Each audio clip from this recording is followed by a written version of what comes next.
উফ ভাই আপনি আসছেন? ভাই দেখেন না ফ্যানটা চলতেছে না, একটু ঠিক করে দেন না ভাই তাড়াতাড়ি। ঠিক আছে ম্যাডাম, চিন্তার কোনো কারণ নাই। আমি যখন এসে পড়েছি আমি আপনাকে একদম ঠান্ডা করে দিয়ে যাব। আমি দেখতেছি।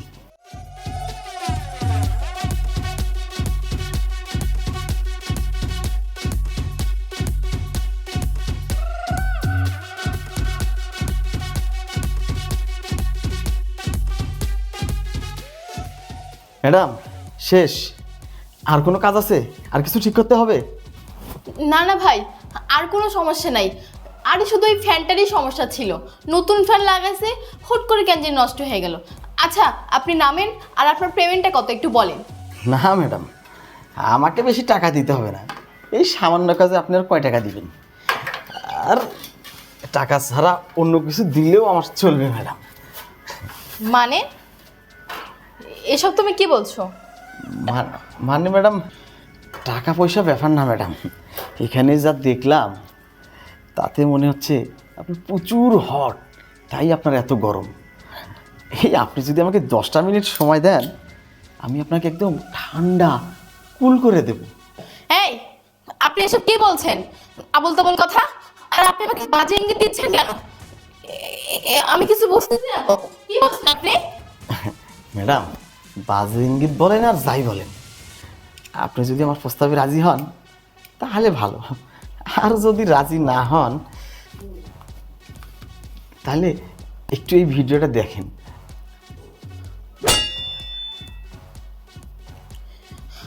আপনি আমার এই ছবি কখন তুললেন? ছি ছি ছি, কত বাজে ছবি! আপনি আমার এই ছবি কখন তুললেন বলেন? দেখেন আপনি কিন্তু এই কাজটা ঠিক করেন নাই। আমি কিছু বুঝতেছি না, আপনার মতলবটা কি? মতলবের কিছু না ম্যাডাম, আপনি যদি আমার প্রস্তাবে রাজি হন তাহলে তো ভালো, না হলে যা বলছি তাই। আপনার ওইটা সারা বিশ্বের মানুষ দেখবে আর কি। দেখেন আপনি কিন্তু কাজটা মোটেও ঠিক করতেছেন না। আর আমি কিন্তু বাসায় একাই থাকি, এখানে আপনি কোনো নোংরামি করিয়েন না। আপনি এখান থেকে যান, না হলে কিন্তু আমি আপনাকে পুলিশে দেবো, এই আমি বলে দিলাম। পুলিশ? আমারে ফাপড় দেন? শোনেন ম্যাডাম, বলে পুলিশ টুলিশ আমি ভয় পাই না। ওই রকম 2-4টা পুলিশ আমার বাম পকেটে থাকে। দেখেন আমার হাতে সময় কম, এত পেঁচাল পাড়ার সময় নাই। আপনি যদি আমার প্রস্তাবে রাজি হন তাহলে ভালো, আর যদি রাজি না হন যা বলছি তাই। আপনার ওইটা সারা বিশ্বের মানুষ দেখবে। এখন কোনটা করবেন আপনি ডিসিশন নেন। এখন আমি কী করবো? ও তো বাসায় নাই। না না, আমাকে যে করেই হোক রুমের ভেতর একবার যাইতেই হবে, ওকে ফোন করে বলতেই হবে। কি ম্যাডাম, কি ভাবতেছেন? আপনি কি আমার কথায় রাজি? না না ভাই, আপনাকে আমার কিছু আর বলার নেই। আর আপনি যখন আমার এটা দেখেই ফেলছেন, ঠিক আছে আমি আপনার কথায় রাজি। তাহলে আপনি একটু 2টা মিনিট বসেন, আমি একটু রুম থেকে আসি।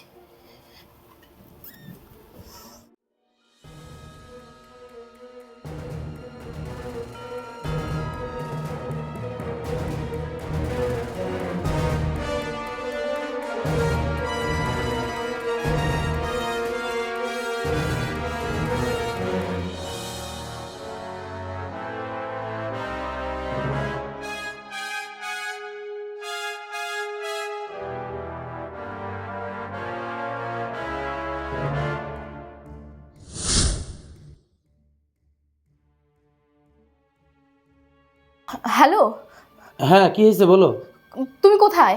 আর আমি তো বাইরে। কেন? আরে তুমি একটু তাড়াতাড়ি বাসায় আসো। কি হয়েছে এত এমার্জেন্সি? ওই যে ইলেকট্রিক মিস্ত্রিটা আসছে না, হ্যাঁ। ও না আমাকে বাজে প্রস্তাব দিচ্ছে বুঝছো। ও আমার কি জানি পিক তুলছে, ছবি তুলছে, আমি কিছু বুঝতেছি না, আমাকে ব্ল্যাকমেল করতেছে। তুমি একটু তাড়াতাড়ি বাসায় আসো না, আমার খুব ভয় লাগছে। আচ্ছা শোনো, আমি বাসার সামনেই আছি।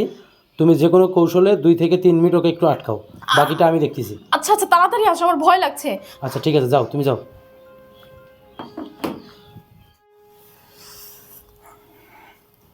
ম্যাডাম তাহলে আপনি রেডি তো, তাই না? এখানে ভালো হবে না ম্যাডাম, চলেন না আপনার রুমে যাই, ওখানে ভালো হবে।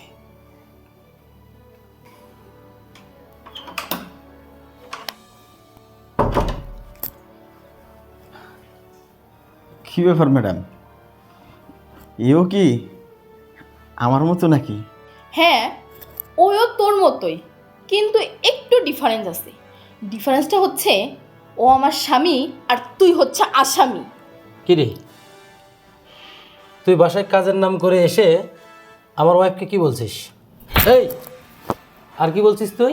স্যার কিছু বলি নাই তো স্যার। চুপ। পুলিশ তোর পকেটে থাকে না? খুব পুলিশের জোর তোর। স্যার তোরা এরকম বিভিন্ন বাসায় কাজের নাম করে যাবি আর সেই বাসার মা বোনদের সাথে এরকম নোংরামি করবি, এটাই তোর কাজ, তাই না?